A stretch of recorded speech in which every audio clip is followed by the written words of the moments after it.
Good afternoon, everyone, and thank you all for joining the RC West Oversight Committee public meeting. This is Christina Osborne from ISO Stakeholder Affairs here at the ISO. I'll be facilitating the web conference. We also have Ben Brandt, who is the chair of the committee, and Chris Hoffman, who is the vice chair, and they will be leading the discussions today. So the presentation that we're going to run through is out on the RC West page on the ISO website. We are also recording the meeting. We will make that recording available on that same web page. That should be available in the next couple of days. We'll post it as soon as we receive it from AT&T. So we'll start off. Chair Brandt is going to take roll call, and then for the general business topics, we have Mark Rothletter, who is just started his new role as ISO's Chief Operating Officer. He's going to provide an update on some of the recent leadership changes within the organization. He has invited Eric Schmidt, who has recently retired from his position as VP Operations. He's on the line as well. After that, I'm going to go over the proposed 2021 public meeting schedule. Tricia Johnstone is going to provide an overview of the changes that were made to the Oversight Committee charter. This was based on the feedback that we received from members. And then we're going to ask the committee to decide on whether or not to approve the revised charter. For the RC operation topics, we have Tim Beach, who's going to provide an update on COVID-19, talk about the August heat wave events, and then the committee members will have an opportunity to also share lessons learned. We have Kathy Fernandez from ISO. She will be providing an update on the recently published RC procedures, as well as updates on updates planned for this quarter. Sorry about that. Rachel Lucas, also from the ISO, is going to provide an update on the Q3 RC metrics. And then finally, Tim Beach, Dee Dee Sabaki, Rachel Lucas, and Tammy Elliott will provide updates on the working group activities since our last meeting. And then at the end, there will be an opportunity for the public to provide comments, and at that time we'll instruct you on how to enter the question queue. So with that, I will go ahead and turn it over to Ben. And just a reminder, if there are any members who join the participant line, if you can press #2 to raise your hand, the operator will go ahead and open up your phone line for roll calls. So Ben, go ahead. All right, Christina, are you going to pull up the, there we go. Maybe just meant for that to pull up. Okay, let me, hold on one second. I'll scroll to the top. Hopefully you can see it, Ben. Yeah, I believe I can. Okay. All right, we'll go ahead and get the roll call started. We have a representative here from Arizona Electric Power Cooperative.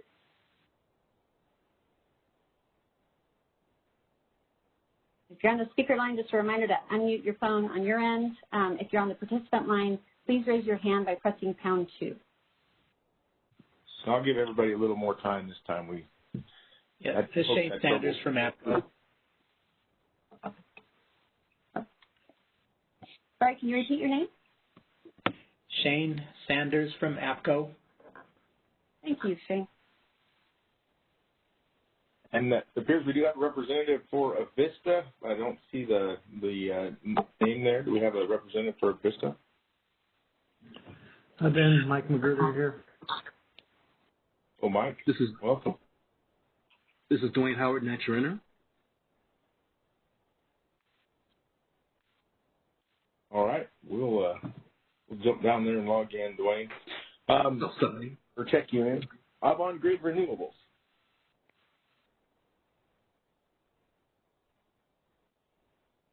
A representative here from Avant-Grid.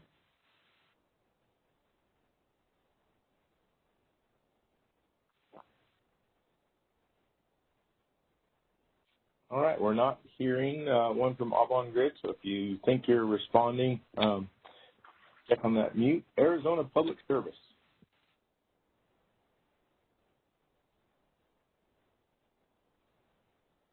We have a representative from Arizona Public Service.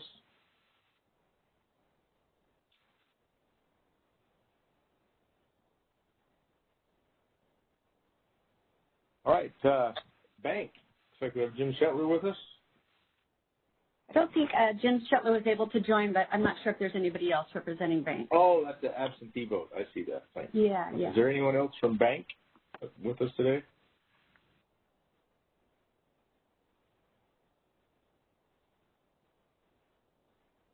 And I heard Michelle Cathcart from Bonneville earlier on the call. Is there anyone else there with you, Michelle?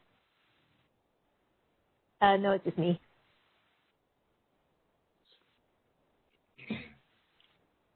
We have a representative from California ISO. John Phipps is here, Ben. Thanks, John. And we heard Gabrielle from Senase earlier. Is there anyone else there with you? No, it's just me. Thanks. All right, do we have a representative for Chelan County PUD?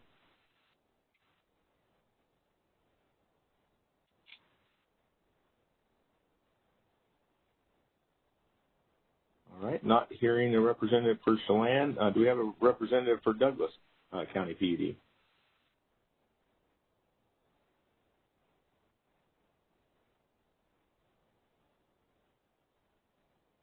All right, not hearing a representative for Douglas. Grant County PUD? Yes, this is Leroy Patterson. I'm on the line. Thank you, Leroy. Grid Force. Do we have a representative for Grid Force?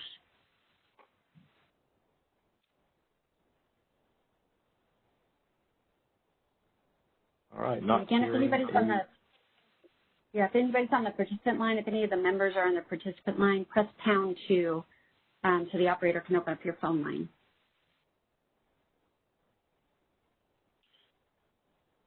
All right, City and County of San Francisco, Hetch Hetchy. Do we have a representative? Yes, Brian Paulin is here for Hetch Hetchy. Thank you, Brian. Idaho Power, we have Ben Brandt here, obviously, and then Kathy Anderson is on the call as well. Imperial Irrigation District, do we have a representative? Yeah, Matt Smeltzer for IID. Thank you, Matt. Lone Star, do we have a representative?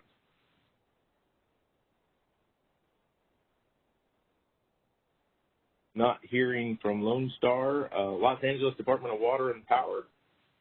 Glenn Berry is here. Thank you, Glenn. Los Alamos.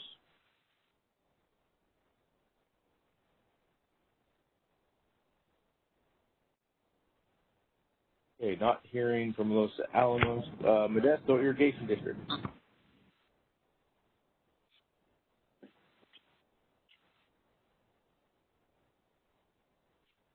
All right, not hearing from Modesto. Montana, Alberta, tie line. Sharman Andrews here from Mattel. Thank you. And I believe we've heard from Nature Inner Power Watch and same representative for wind as well. Is that correct? That is correct. Dwayne Howard. All right. We've got, we heard Casey there from Northwestern. Welcome, Casey. That's correct. Thanks, Tim. NV Energy, do we have a representative? Robert Eubank here from NV. Thank you, Robert. Pacific Core, I believe we heard from Kathy Downey earlier. Yep, I'm still here. All right. Welcome, Kathy. Pacific Gas and Electric. Sandra Ellis is here.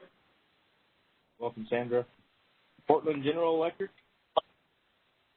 Corey McAllister's here. Welcome, Corey. Public Service Company of New Mexico.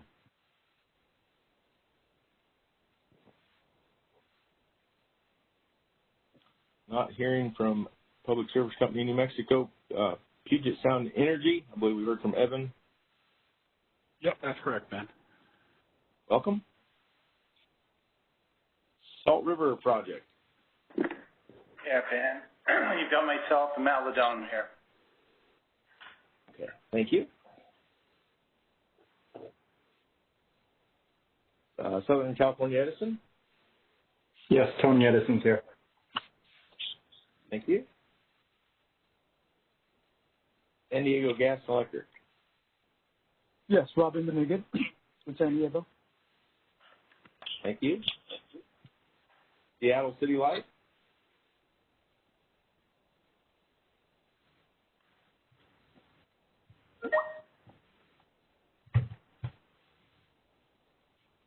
Silicon Valley.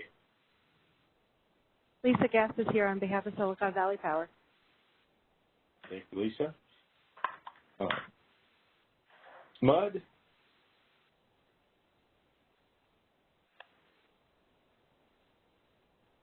Not hearing the representative for SMUD. Snohomish County PD.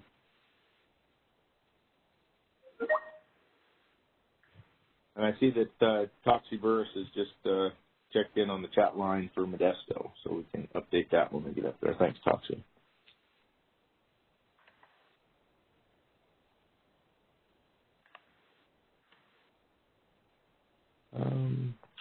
Tacoma Power.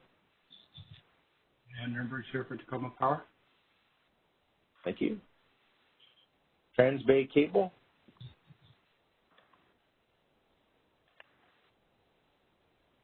Not hearing anyone for Transbay Cable. Tri-State. Tri-State G&T, Keith Carmen is here. Thank you, Keith. Turlock Irrigation District.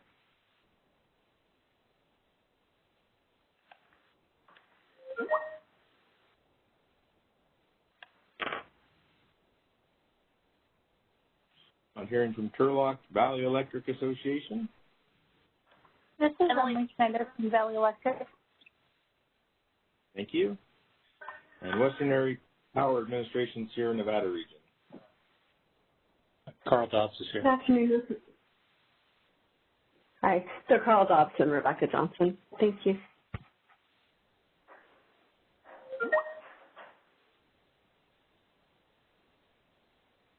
And I believe that completes our roll call. Hey, Ben, Jeff Rayfeld from Nate Turner is also on. Okay, thank you very much. And for Avon Grid, Kip Blair is on. Thank you, Kip. I've added Kip. Thank you.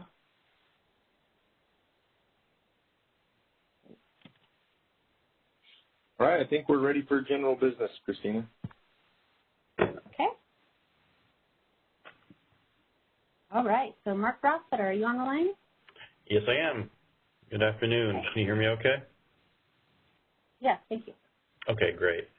Well, thank you. And I know you're just wanted to mention some of the changes going on at the ISO. Obviously, you know, Elliot Manzura is now here at the ISO. He's been here about a month as CEO. And then this week is my first week starting as Senior VP and Chief Operating Officer. And in that regard, I've got a responsibility for effectively planning, operations, policy, as well as technology. And I think it's a real great opportunity to bring all these different facets of the ISO together under one leader so that we can make some decisions in an efficient and effective way going forward. In the operational space, we will be having a Vice President of Operations position that is open. We will be recruiting to fill that position. In the meantime, John Phipps has been promoted to Executive Director of Grid Operations, and that will be under his responsibility where the Reliability Coordinator function resides. So that I can take any questions if you have any, but otherwise we also have Eric Schmidt on the line. Eric has really been instrumental in helping get the Reliability Coordinator role off the ground and getting this Oversight Committee formed, and it was under his leadership, so I wanted to provide him an opportunity to maybe say a couple of words as he's departing and see if there's any questions for him or I about going forward. Eric, are you on the line? I am. Can you hear me? Yeah. Thanks, Eric. Oh, good. Thanks. So, yeah, some of you know this is my first week of retirement. So Mark's first week as Chief Operating Officer and my first week of retirement. And I wanted to say farewell to all of you and let you know what a privilege it's been to work with you over the last few years on what's been, my professional love for now almost 40 years, keeping the lights on and keeping the grid reliable and what's really an essential service for people. So again, very grateful to have spent time with all of you, and I wish all of you well in your continued work to maintain electric reliability in the West. It's been a great privilege. So thanks, Mark, and I'll be thinking of you, all of you, sometimes, to be honest, as I go about adventures and new things in life. I'm happy to start this next phase. So again, wishing you all well. Any questions for me? Thank you, Eric. Eric, this is Michelle Cathcart. I just wanted to say thank you for your leadership through the startup of the RC. I think that was a really critical part of getting us up and running and facing the challenge that was ahead of us, and having a smooth transition. Thank you, Michelle.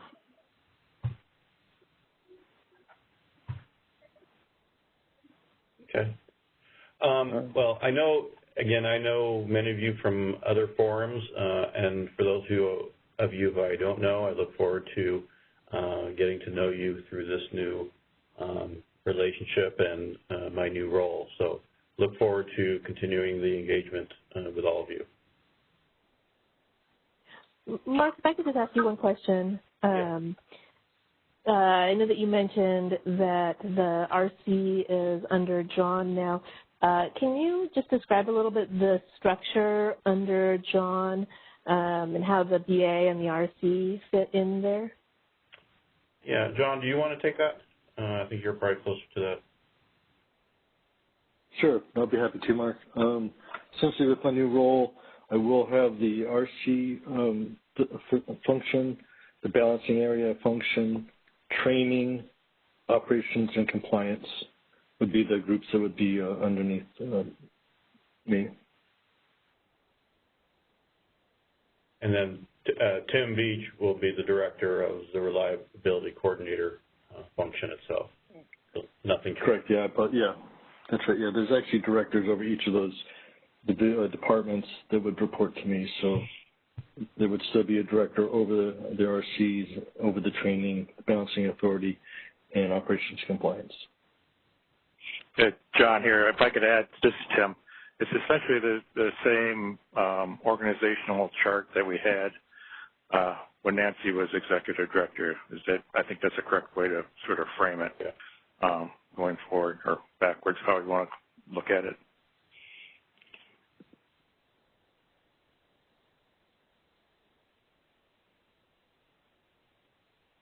Any other questions for Mark before we go to the next topic?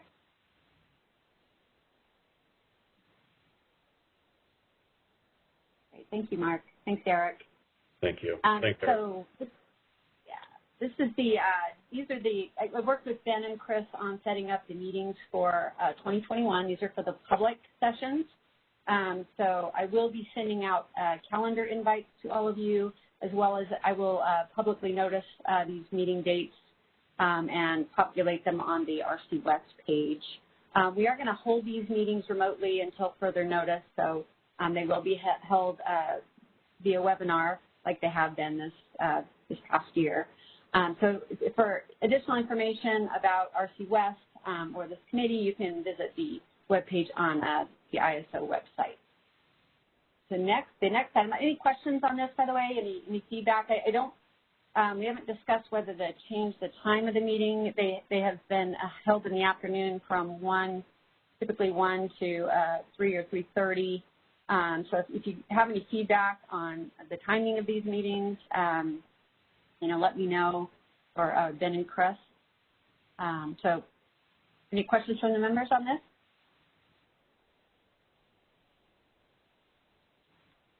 Okay, so next up we have the discussion on the charter. So Tricia Johnstone, sorry, Tricia, I didn't give you your full title. Tricia is going to provide an overview of the changes based on the feedback from members, and then we'll turn it back over to Ben. So, Tricia. Thank you. So what I'm going to do, just really briefly, I'm going to highlight, kind of the key changes, and then there was actually a discussion topic that comes out of this. That's really kind of separate, I think, from the committee decision on the approval of the charter, and I'll punt it over to Chris and Ben, to kind of lead that discussion with the committee. So overall changes were very, very minor. There were some old references which needed to be removed that were related really to the startup of RC operations. So, in the initial section, there was, a phrase around Oversight Committee commencing once FERC approves tariff amendments, performer agreement, things like that. So, really didn't need to continue to be in the charter now that RC operations has been running and the committee has been in operation for a year. And then other changes throughout, there were minor additions to add the word oversight before the committee, and there was a phrase added in Section 6 to ensure that decisions are consistent with current and potential future NERC reliability standards. And then in Section 9, there's a reference to an Appendix A, which is the working group structure, but the previous version of the charter that was posted was actually missing that Appendix A, even though it had been included in prior presentation materials. So we've actually added that on now. So the Appendix A is in the body of the charter. So overall, very, very minor changes. And the only other note that I had, that Christina and I were talking in preparation for this meeting, I'd like to add a version history onto the end of it. So that's not included in the version of the charter that was sent out for approval, but I think for future reference, it would be helpful if we captured exactly what all those changes were in a version history just at the end of the document real briefly. So from that, I'm going to queue it up for Chris and Ben to kind of discuss with the committee for decision purposes. And then the only other topic that you may consider discussing today or on a future date is Jim Shetler had a comment. There's one section of the charter, Section 3, which talks about the structure of the committee. And he brought up that with the attendance at the Oversight Committee meetings, that not all entities are always able to attend, and the charter does allow for the option for a smaller committee of representative members to actually meet and have the voting as opposed to an individual seat for each member. We have not encountered a meeting yet where we haven't made quorum, but there are a few times when it's gotten very, very close because the member list is large, and some of the smaller companies rarely attend. So, but like I said, I'll leave that to Ben and Chris to discuss. Are there any questions regarding the changes to the charter?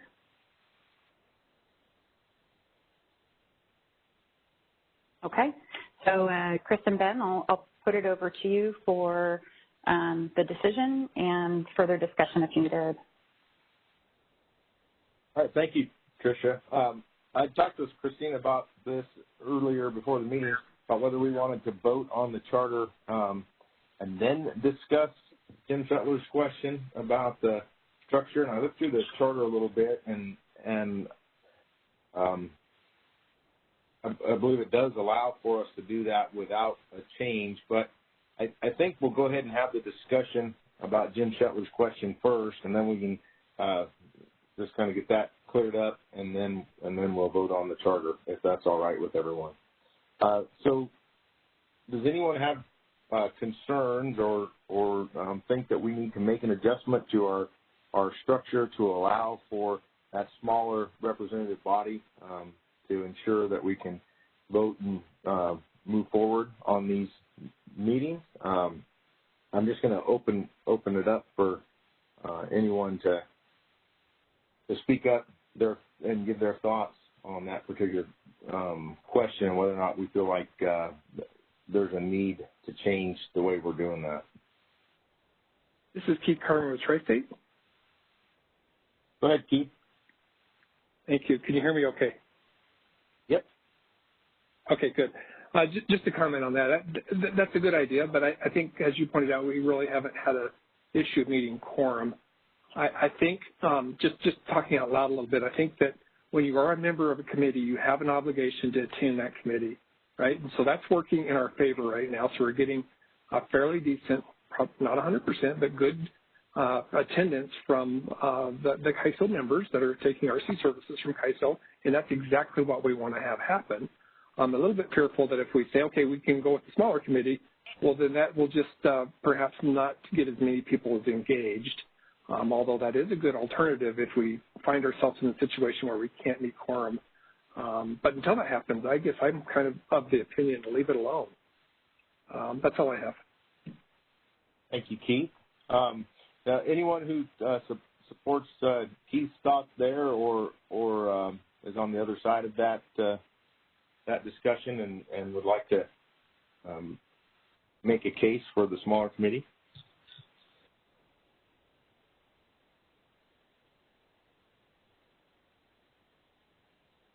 This is John Nerva with Tacoma Power. Go ahead, John. Yeah, I'm in alignment with Keith. I think keeping as many people participating as possible is best for our reliability, so I'd like to stay there. All right, and I'm sorry I didn't catch the name of the individual, the other individual that was trying to talk, but go ahead. It was Casey from Northwestern, and I agree with the comments so far that I believe we should leave it the way it is. As some of the smaller entities, may lose even if the participation, and we have a small committee voting, they may lose their participation in something that may affect them dramatically going forward. So I would like to keep it the way it is. Thanks, Ben. Thank you. All right. Is there anyone that has some thoughts opposing or different from what's been voiced thus far?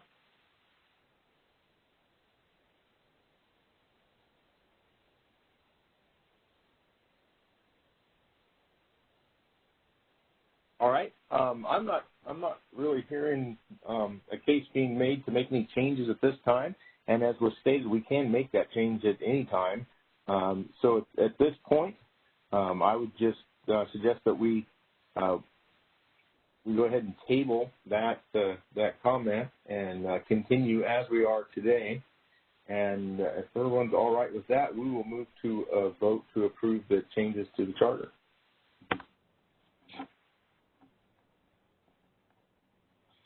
All right. Now we get to do my favorite part of these meetings. I love reading these lists. Arizona Electric Power Cooperative, how do you vote on the charter? APCO votes to approve. Thank you. Avista. Approved. Avangrid. Approved. Arizona Public Service. I don't believe we had a representative from Arizona Public Service. We already have a vote from banks, so Bonneville Power Administration. Approve. California ISO. Approved. Sanase has already voted. I do not believe we have anyone from Chelan. Has that changed? Or Douglas? Grant County PUD. Approve. Thank you. I don't believe we have a grid force representative, so Hetchy. Approve. Idaho Power approves. Imperial Irrigation District. Approved. Thank you. I don't believe we have anyone from Lone Star, so Los Angeles Department of Water and Power. Approved. Thank you. I don't believe we have anyone from Los Alamos, so Modesto Irrigation District. Approved. Montana-Alberta tie line. Approved. Nature Inner Power Watch. Hey, Ben, approved for both the nature and inner entities. Thank you. Northwestern Energy. Approved. NV Energy. Approved. Pacific Core. Approved. Sorry, approved. Pacific Gas and Electric. Approved. Portland General Electric. Approved. Public Service Company of New Mexico. I don't believe we had a representative. Puget Sound Energy. Approved. Salt River Project. Approved. Southern California Edison. Approved. San Diego Gas and Electric. Approved.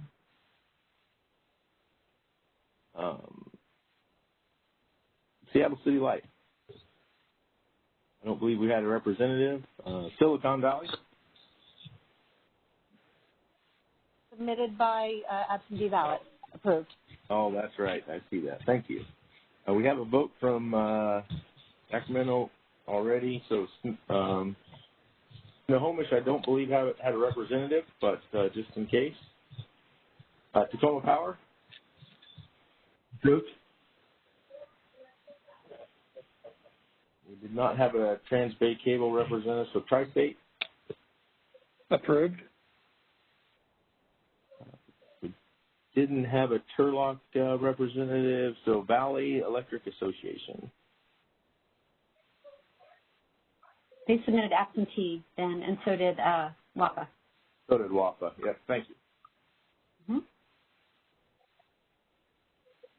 All right. It appears that that's been approved and is unanimous. Thank you. Okay, great. So next, we have Tim Beach. Actually, he's going to provide an update on COVID and also has a discussion on the August heat wave event. So, Tim, we'll start with you. Okay. Thank you, Christina. Can everybody hear me okay? Yep. Loud and clear. Okay, thank you. Okay, so just an update on operations here wise. First thing, COVID, no real change to our operating procedure. Our staff remains healthy, and we haven't had a COVID infection amongst our staff yet, although we have had some direct contacts, but we've managed those all very well. We have a process for making sure we quarantine those people in those instances going forward. We were always doing that. So also we've reactivated a third control room. We're doing that in anticipation of the cold and flu season. So if we do have somebody that has a sick child, for example, at home, we don't have to quarantine them at home. We can put them in a controlled environment and they can still operate from that third control room. So that's an option we can have available to us. So we've done that, and that third control room has actually been physically cordoned off from the main general population area of the California ISO as well. So it has it's a contained control room. We had the heat storm, August 13th to September 6th, during which we set an historical peak record for RC West. Now, again, our records go back to November 1st, 2019, but that value was 127.6 gigawatts, and that was at hour ending 18 on the 17th of August. And I'll talk a little bit more about the heat storm in a second. And in October, we had wildfires, and it was also unseasonably warm weather during that time. So we did have a large number of fires. We did have to, and generally the TOP or BA did this, but recall some outages to ensure that we were, the BES was postured reliably for loss of lines that may be threatened by the fire. So we had some instances of that. Now we're in sort of a catch-up mode. So we are, there's quite a few line outages going on right now. I think I counted 20 this morning that are above 300 kV that are planned or scheduled work that are ongoing right now. And we have 20 large generators out too. And I call large generators something greater than 300 megawatts. So that's all going on. Also during the fire and PSPS events, we had no wide area reliability impacts. Everything was able to be mitigated locally. There was some concerns with the fires on Pad 26 and also in the Oregon region south of Portland, but those were all managed very well by the transmission operators in that area. They were very proactive and, of course, had a high sense of urgency for returning equipment that had been forced out and also monitoring the status of those fires. So before I go to the heat storm, is there any questions on that? Okay. Go to the next slide, please. So the next slide, I just for illustration purposes, I wanted to take a look at, how many EEAs have we had at RC West since we started in July of 2019, and how many occurred during the heat storm. So it sort of indicates the scale of the event that happened this fall. We've had 52 total EEAs for the historical record of RC West. 35 of those came during the heat storm, so it was a very large impact heat storm that was felt across the region. We had 10 balancing authorities involved in heat storm EEAs, so that was something that's a little bit unusual as well. We had and work and have kicked off event analysis, so they've issued data requests, and we're going through that. We expect to get some lessons learned out of that as well, and I'll talk in a second more. I'll talk about some of the lessons learned we have observed here at a high level. And also CAISO, CPUC, and CEC have issued a preliminary report on the causes of the August rotating outages in California. So first thing I want to make is the only place that firm load shed did occur was within California. So the other EAs external to within RC's West area, they didn't have firm load shedding, but they were, a contingency away perhaps. Many times it was imminent, and that's why they were in the EA3. So we had that occur. Some other lessons learned that came out of it. A couple of things on the good side. We had great proactive communications across WEC. The RCs initiated ad hoc daily conference calls during the event, but also early in the morning at 0300 and 0400, we had a Southwest and Pacific Northwest call where they canvassed the BAs and TOPs in the area for potential issues they could have with capacity during the day. And we use those calls to sort of cue the RCs to follow up with other individual companies as the day progressed. So if a company had indicated a challenge perhaps for RA19, the RCs were very proactive in the afternoon to be in contact with those BAs to assess their current status and their forecast or outlook for later in the day. So that went very well. Very happy with that. I listened to a lot of phone calls, so that was good. Another good thing I think we did is we added shift staff to the RC desk for the peak hours. So normally we have 3 RCs on shift, a lead and 2 regular RCs. We brought a 4th RC in. They usually started around noonish and then actually worked well through peak up until probably 10 o'clock at night to help with the RCs on staff. And they really worked on a lot of the messaging, making sure all the messaging boxes and notification boxes were checked, and then provided a sort of a backup situation awareness overview for the RC. So that was very helpful going forward. One of the things that we've also picked up on the call is that one of the things we want to make sure is our RC West is, first the capacity procedures, emergency procedures. The first objective of that is to help a BA get through a capacity emergency, and we use the EA steps to do that. The second objective, of course, and is probably equal to the first, really, is to protect the interconnection from a BA that is perhaps in trouble and doesn't cause issues in other parts of the interconnection due to their capacity emergency. So that's the purposes of the emergency procedure. One of the things we want to make sure of with the RCs and the BAs is to communicate with each other is to make sure that they provide a proper sounding board. So as we go through the EA steps, make sure we're checking off all the boxes and that type of thing. And we didn't really have it, you know, I don't think there was any actions that were taken or not taken that would have prevented by further communications. But there's a couple of times where I thought it was a little bit more like a rubber stamp that said they wanted an EA, so we said, okay, you're in an EA1. Where I would have liked to heard a little more conversation around that, a little more rigor around that. So we're going to look at that going forward a little bit, and we've taken that as sort of an action item on our side to look at it procedurally. Lastly, I think, as I mentioned before, we've started this year doing a BA to RC capacity drills where the RCs will drill with an individual BA on the capacity emergency, and they'll step through the EEA steps, look at reserve deficiency or sufficiency, look at ways to make up or help BA through a capacity emergency like that, and then make sure the expectations are met from both parties, not only the RC side, from the BA side, to make sure we've got good practice and we can execute some brain memory or muscle memory, however you want to put it, going into next year. So we're going to continue those drills. We hope to get everybody through those drills perhaps by end of next year. So I mean, with the number of BAs we have, we just can't do everybody all the time. So we'll continue to step through that and make that available. We saw a lot of value in that. So any questions on the heat storm?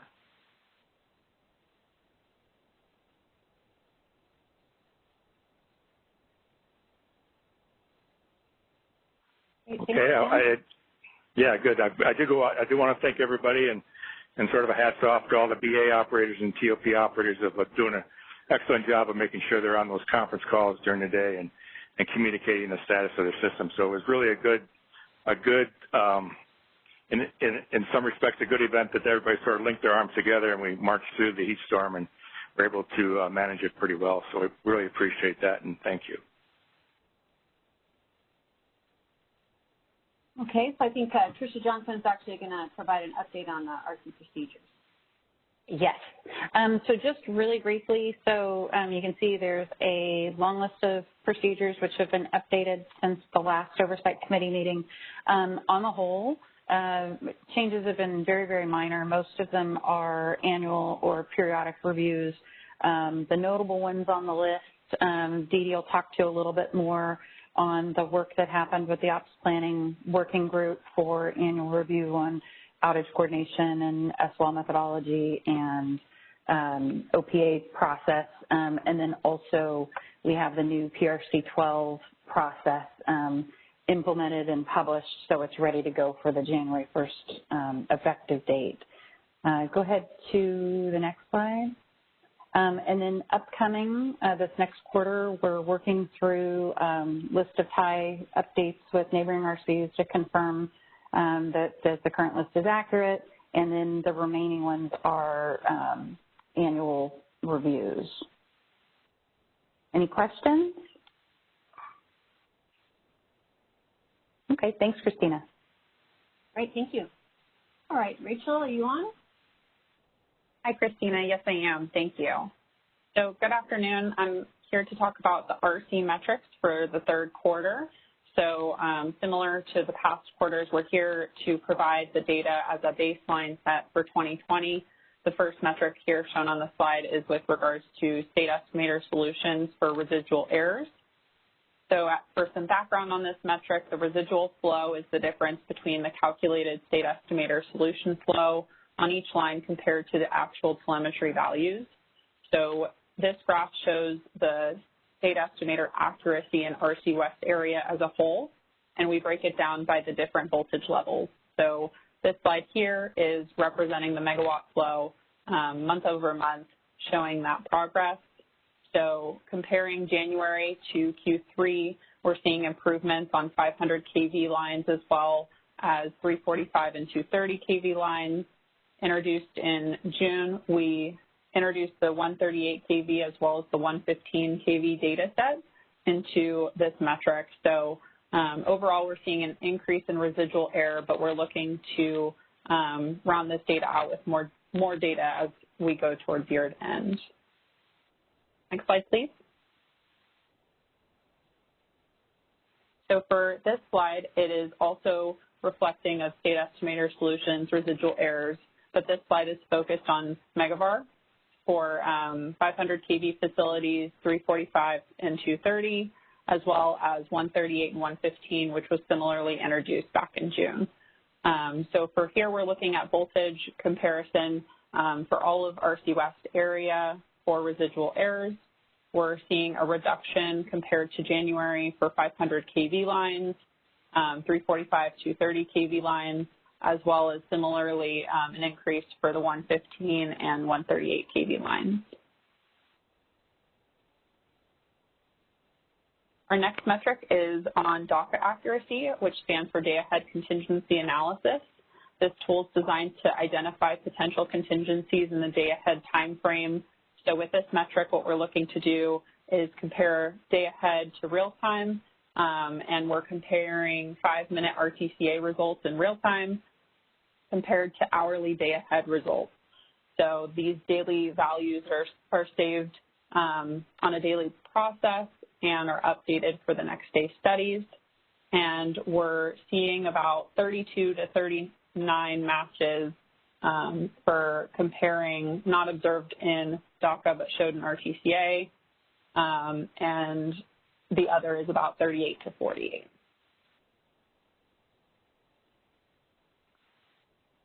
Our next metric here is on RTCA non-converged contingencies. So this metric is a count of the non-converged contingencies in a 5-minute interval.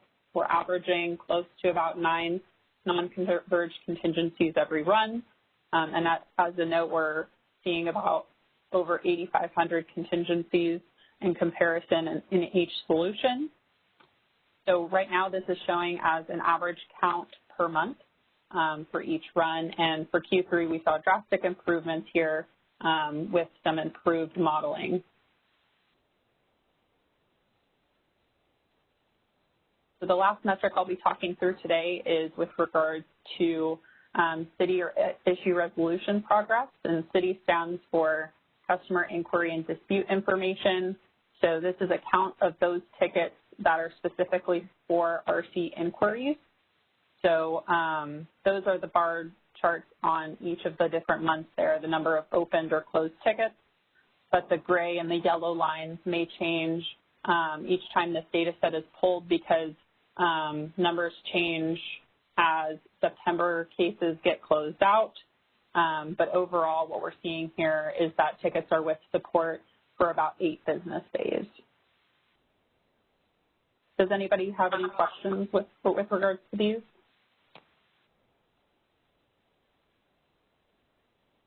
So this is Ben. Can we go back to the day ahead contingency slide?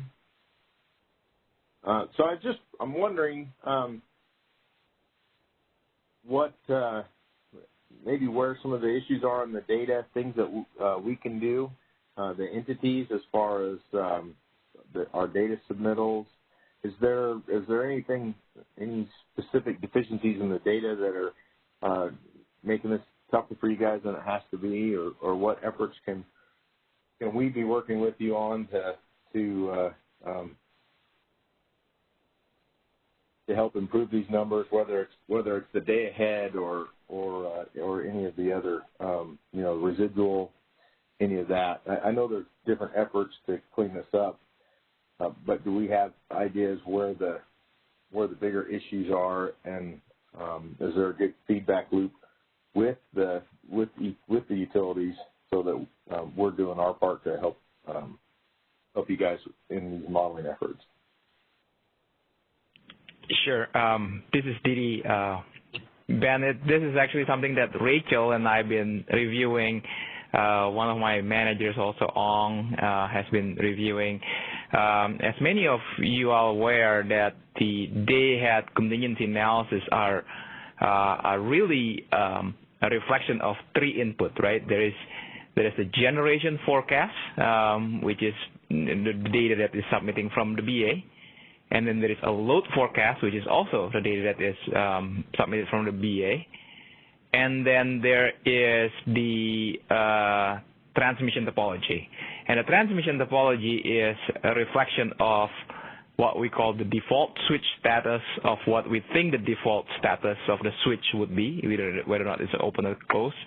In addition to that would be the outage data that is being applied to it for tomorrow. So what we actually have been thinking, at least Rachel and I have been thinking about, is actually to start dissecting that. Back to what your question is, what we could help, or we can get help from the BA and the TOP is just that. And so the next potential work that we are looking at for even for 2021 here, as we are discussing here, to actually develop some type of a measurement of the impact of, let's say, load forecast accuracy, gen forecast accuracy, to the day ahead accuracy, as well as the quality of our network model topology when it comes to default switch position, whether a switch is supposed to be normally open or a switch is supposed to be normally closed, as well as the transmission, I would call it a transmission outage modeling or implementations into this day ahead modeling in there. So that's what we are thinking, and I think Rachel has other discussions later on when we talk about potentially for 2021 measurement, so we can start thinking about that to help this DACA accuracy.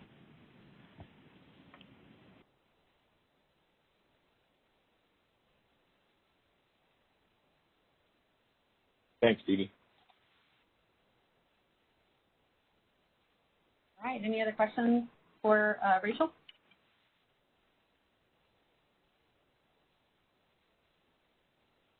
All right, thank you, Rachel. You're up next, though.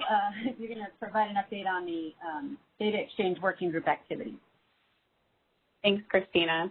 So for the Data Exchange Working Group, we met back in September and discussed some changes to the IRO 10 data specification. So it was recently published last week, and this was specifically adding new requests for a single value of ICCP for storage, megawatt output, as well as state of charge. We're looking forward into a increase in storage on the system and want to be aware of that. So that data request is effective January 1st of 2021. We also updated the model data request, the data transfer method, as well as the guidance documentation out there to include for WebOMS for instances such as double modeling. And then we added a tab for entity exceptions to data requests for tracking. Next slide, please. So along with the data specification, we updated modeling templates and guides.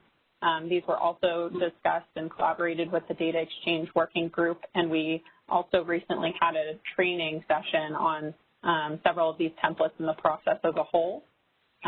These templates, so we have the contingency definition template, the scope template, we created the RAS ICCP mapping template, and then updated our training documentation in accordance with those templates. And that's what I have for an update for Data Exchange. Any questions?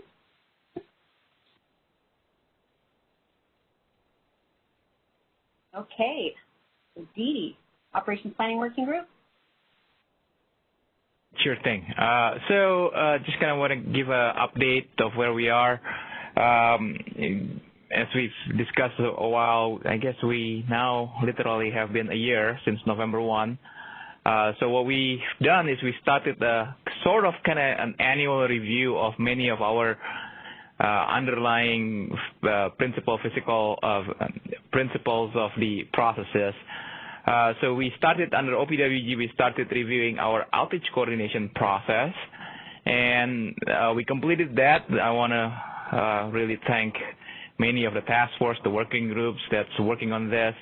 We completed that review of outage coordination process, and there was not major changes with regard to the actual process itself. So there is a very minimum modification on the RC0630 outage coordination process. Not much change in the process, but many of the folks are asking more information on the user manual on how you actually enter outage, how you process outage with regard to the tools itself. So what we did is we did quite a bit of kind of like an additional information that is being put on the how-to with regards to the Web OMS user manual, which is our RC0630A. So that has been also processed and published. So 630 and 630A is pretty good and pretty done on that.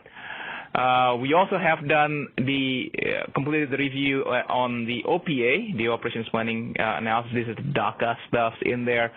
And actually, during that discussion, there's a lot of discussion on how you want to apply the generation forecast versus the interchange forecast and how you divvy up those data in there.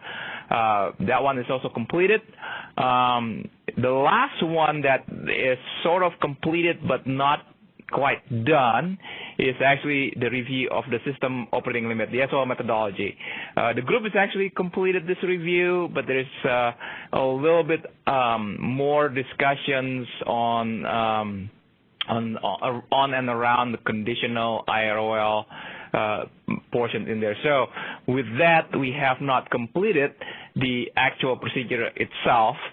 So we are still expecting there is going to be an upcoming change on the RC610 and the RC610A, but we're not quite there yet. So that's still upcoming.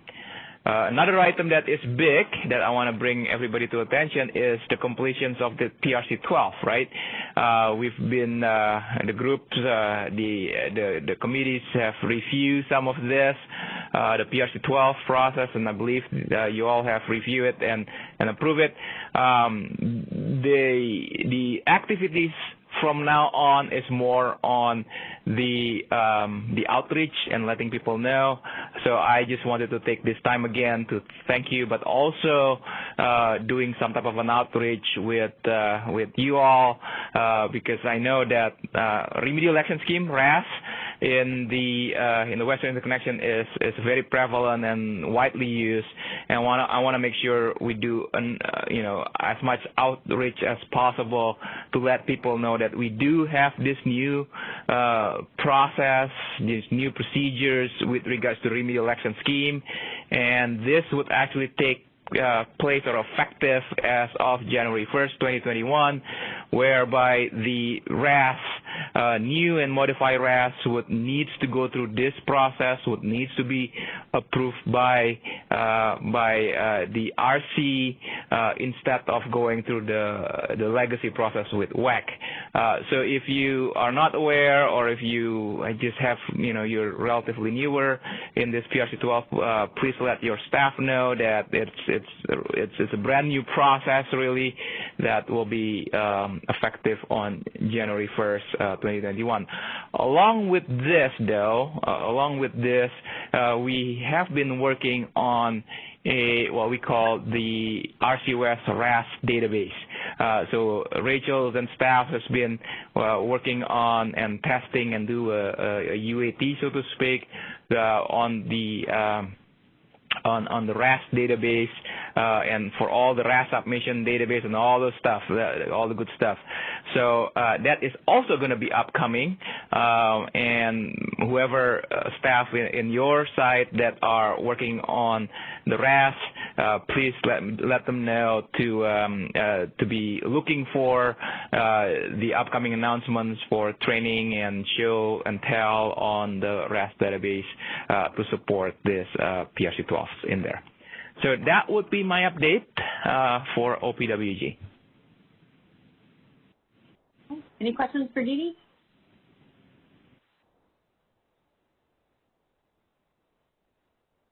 Okay, thank you, Dee Dee. All right, Tim, Real-Time Operations Working Group Activities. Hello again. Okay. On the Real-Time Working Group Activity, we have one task force currently active. That's the WAVES task force. That's the wide area use situational awareness, where the BA TOPs can view the RC Pi displays related to summaries and some overviews through the RC portal. So that's going pretty well. We've got a user guide posted now for that via the portal. We are working through one timeout issue, so like many of you have experienced, when we're working with interconnections, if you don't have activity after, I think it's a 60-minute period, in some cases it'll time out and have to reinitiate the connection. I'm not sure if there's a way around that because this is really related to info security and allowing somebody to be connected via an internet portal for a long period of time. So we're working through that.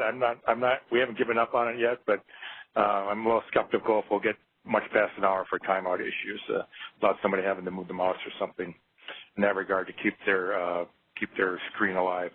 So we have that going. Like I mentioned before, earlier during the operations overview, we're going to continue our VA capacity simulations into 2021.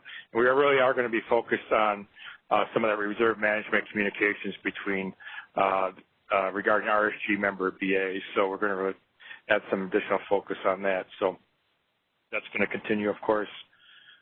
Usually every RTWG meeting we sit down and Rachel provides a review of the metrics. We look at the baselines. We field questions on it, take feedback on the data sampling of the data or the metric itself. And then we're also going to be looking at levers for improvement in 2021. Also, in 2021, we're going to be moving to a bi-monthly meeting schedule. When we first started RC West, we had been meeting bi-month, or twice a month. In 2021 or 2020, we went to a monthly meeting schedule, and now it feels appropriate to go to a bi-monthly meeting schedule for next year. Of course, we will always hold ad hoc meetings when we feel they're appropriate or we have special subject items that we feel need to be discussed at length, and we've done that recently. Or we would hold a joint RTWG, OPWG meeting like we have recently with the metrics calls. So if we go into metrics in more detail. So that's the activity of RTWG over the past quarter. Any questions?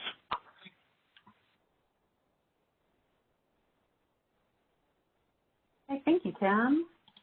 So next, Tammy Elliott, she doesn't have any slides, but she does have an update for the training working group. Go ahead, Tammy. Thanks, Christina. This is Tammy Elliott, and I actually don't have anything new. Just a reminder that in 2021, we'll be hosting the RC West system restoration drills as previously discussed between February 1st and March 12th. So that's all I have for the training working group. Thank you. Great, thank you. Any questions for Tammy or any of the other working group leads?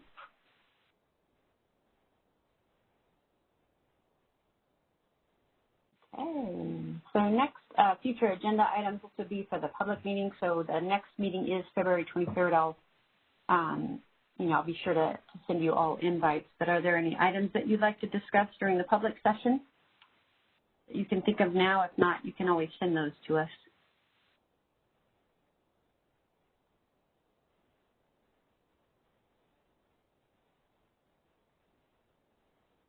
Okay. And so if any of the people on the participant line, anybody from the public, if you have any questions or comments, please go ahead and press #2 to raise your hand, and the operator will open up your phone line. Just a reminder to please introduce yourself first. So operator, let me know if anybody enters the question queue. We have one person on the line. Hi, please go ahead. Good afternoon, everyone. This is Mary Throne from the Wyoming Public Service Commission on behalf of YRAB. Thank you so much for all the work you've done to develop the RC metrics. As you know, that was an issue important to our organization. We would like to request that you work with Eric Barron with YRAB and WEEB to perhaps give us a report in the first quarter of 2021 And again, thank you for all your efforts on this project. Hi, Mary. This is Tricia Johnstone. Definitely, I will take that down, that we will reach out and make arrangements to work with Eric Barron. And in the first part of 2021, then we'll also have our year-end results for the RC metrics for that 2020 baseline. So thank you for that. Thank you, Mary. Candace, do we have anybody else in the queue? Not at this time. For Ben and Chris, I think that's all we have for the public session. Do you have anything else before we adjourn the meeting? I do not. Okay. I don't either. Great, thank you, gentlemen. So we are going to start the executive session here shortly. I'm going to update the meeting invite to send those out to you. So operator, if you can disconnect the WebEx for the members that are joining the exec session, please use the WebEx information provided in the calendar invite that I sent you. I'll send you an update. But hang on the phone line. We're going to use the same phone line.